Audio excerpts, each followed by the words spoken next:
So this one's a bit different. This is a sort of long-term review of the American Vintage 2 Stratocaster.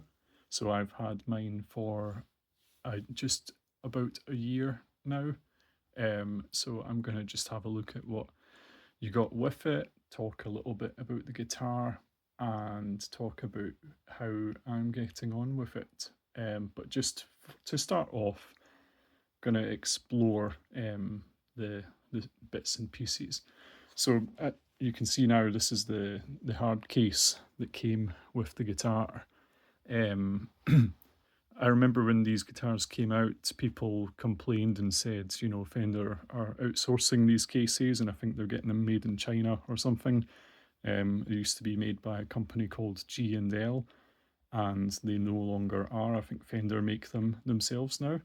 To me, it didn't really matter. You know, I paid for the guitar. When I bought this guitar, the case just went up in the attic, and I've taken it down for this video. Not had to take the guitar on the roads yet, but it's a nice case. And yeah, I'll open it up and we can have a look at what's inside.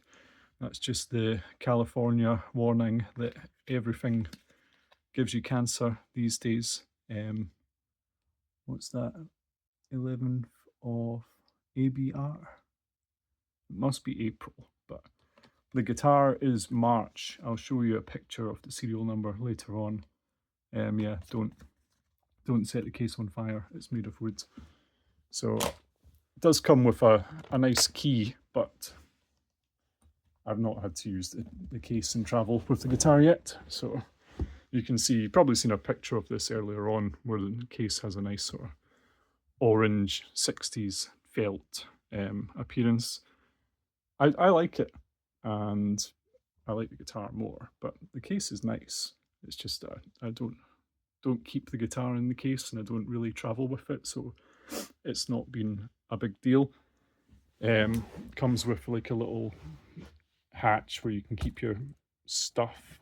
I've just put all the case candy that comes with the guitar in here, so we can have a little look at that. So, you know, you buy a £2,000 guitar and you get a sticker.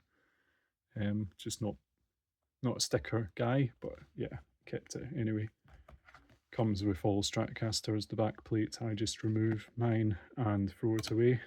So yeah, it is, you know, colour matched, I think, with the... Not really, actually. I'm pretty sure this is from this guitar, because it's got the red finish in the holes. But the colour doesn't really match the plastics on the guitar, so that's not a good move from Fender. I would expect it to be the same. So you got that. I'll just throw all this stuff away. This is the guide for looking after a lacquer finish. Don't touch it, don't play it, keep it in a box.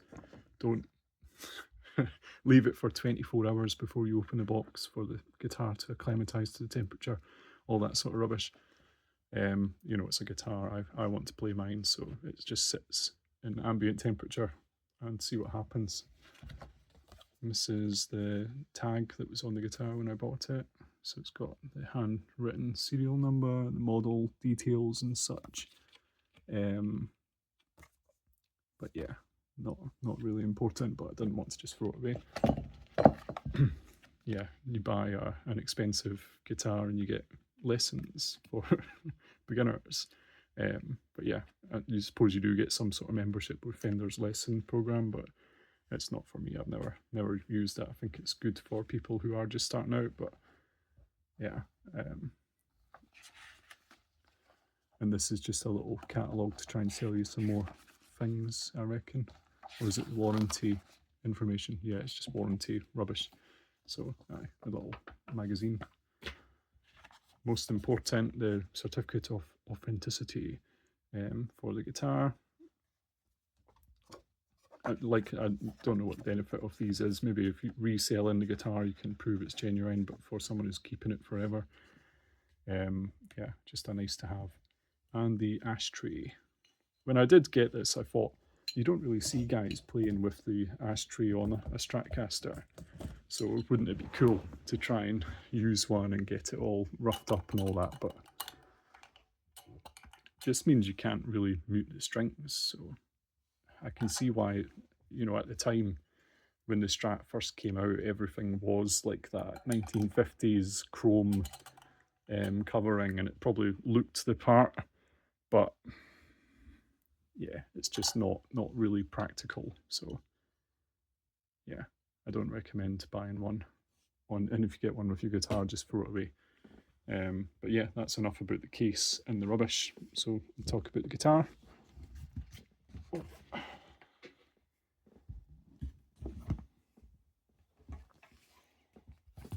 So mine is a Fiesta Red. These guitars come in three colours. You can get Sunburst.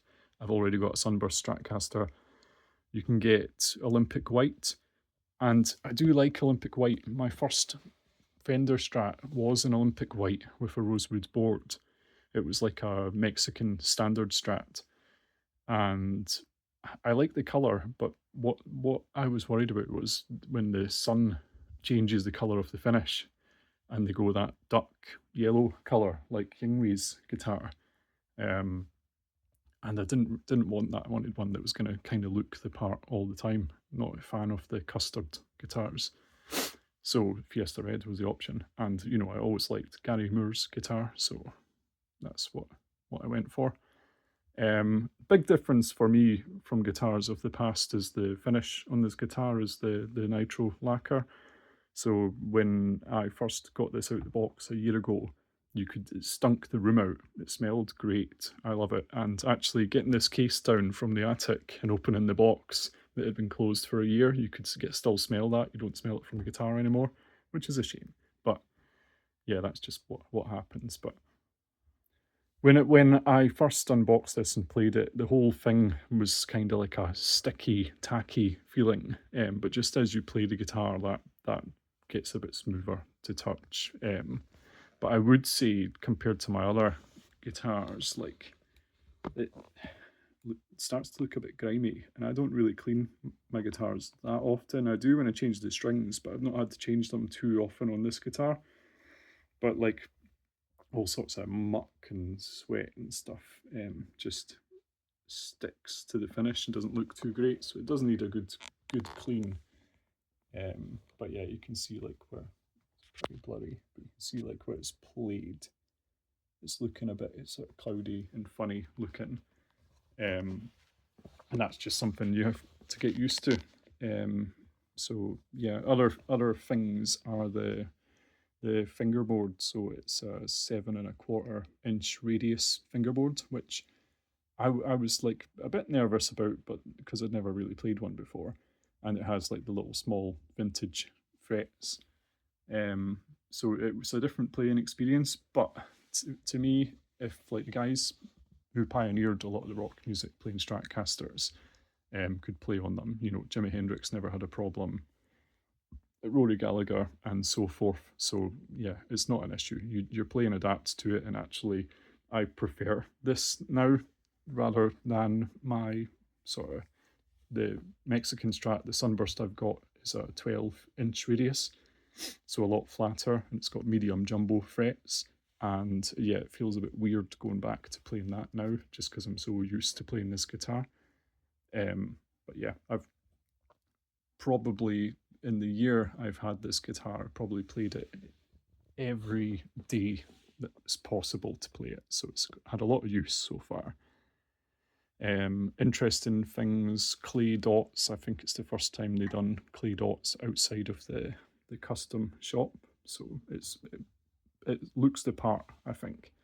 That's what bugged me with like the Vintera series guitars was, you know, you had like the aged looking finish, faded plastics and all that sort of stuff, but then blinding white fret markers just kind of stand out. So I do like it. I think people complained when these came out about the side dots looking brown. Probably can't see that because it's not well focused. There it is. They're brown, but I don't really use the side dots, and I don't think anyone really looks at them, so it doesn't matter too much. But I think they are maybe a touch too dark. Interesting things. So there's no serial number on the headstock. just like the old Stratocasters. The serial number is on the back plate. Yeah, kind of interesting, but not super interesting. So yeah, I've got 4 springs in my guitar. I did mention this when I was looking at the Sunburst Strat about the trem block. So compared to previous Stratocasters I've had, this is always a lot wider and chunkier this way. And it means that, I'll try to do it, for dive bombs and stuff like that, you've got like a lot more range on the tremolo before it touches the wood at the back. So you can go a lot lower, I find, which I like. Different experience, really. Going back to the lacquer finish, it's had a couple of bumps so far. So the worst one, and I can't even remember how this happened, was I was just playing the guitar one day and was turning this tone knob and rubbed the side, and I thought, oh, there's a bump. And yeah, it just had a chip out the finish already. You can see other things like this black, just stuff discolors it. So like where the strap rubs on the guitar, you know, if you want your guitar to look pristine, it's probably not the best finish because it just takes all these marks. And like this scratch here, you can just about see, is actually when I was cleaning the guitar. And the cloth must have had a bit of grit or something on it, and it's just scratched the finish. So yeah, they don't look new for long. And yeah, that's not even like from a belt buckle, that's just my clothes rubbing against it. It's just made the finish go that sort of funny way there. And yeah, there's a very small bump just here that's happened. Doesn't upset me, but it's just like, you know, these things happen. I don't baby the guitar, but I don't throw it around as well, so it's always a surprise when you pick it up one day and there's a bit of paint missing and you can't remember or don't realise what's happened to it. It's just part of living with one of these guitars. So it's been a year, and I just wonder over the years how many more knocks and bits come off it and all that. Even things like I always wondered how the guys with like the paint worn away round where the jack goes into the guitar, how they managed to do that, because you'd think you'd have to be, you know, stabbing at the wood randomly, but like, there you go, I went and done it. It's not taking the paint out, but you can see it when the light hits the guitar. So yeah, it's been good. What I would say playability wise is it's my favorite guitar to play on just now. And in terms of sound with Stratocasters, in the past I would just play on the neck pickup on Strats because the bridge pickup sounded naff. You know, just wasn't very good at all. The Sunburst Stratocaster, even the neck pickup had like a hollow sound to it. It was like scooped almost, like you could hear nice highs and lows, but it had like a weird sound, especially the in-between settings as well. Whereas on this guitar, I love the bridge pickup sound. It's just like so aggressive and so Stratocaster that it's great. I probably am 50-50 now between playing on the bridge or the neck. Yeah, I just enjoy it quite a lot, especially for like the high gain kind of Gary Moore, even like the early Yngwie stuff. I think he played on his traditional Stratocaster. It wasn't humbuckers in there, and just sounds excellent. Like, you know, humbuckers tend to, in my opinion, you know, they all sound quite similar. So it's just good to have something that sounds so unique. You know, it's not a Telecaster, it's not a humbucker, it's a Strat bridge pickup, and there's not a lot of recordings. You know, Richie Blackmore, all that kind of stuff. He used his Stratocaster, but it's just got that different sound, which I love. It suits my playing, I think. So yeah, that's that. I don't know if I'll cut in some playing on this or if it's just a chat about the guitar. But yeah, it's been a year. I think this one was made in March. I will put the neck pocket picture. I've got one of them on my phone, so I'll show that probably now. But yeah, it was made in March. I bought it in September, and I bought it online from our local guitar store. So they delivered it, and yeah, I don't think they had it in stock in the shop in this colour, so it just got sent straight from Fender. So it was in all the Fender boxes and all that as well. So it was cool just getting to see it straight from the box. But yeah, that's the guitar. I don't have much more to say just now. Probably going to play it for the next couple of hours.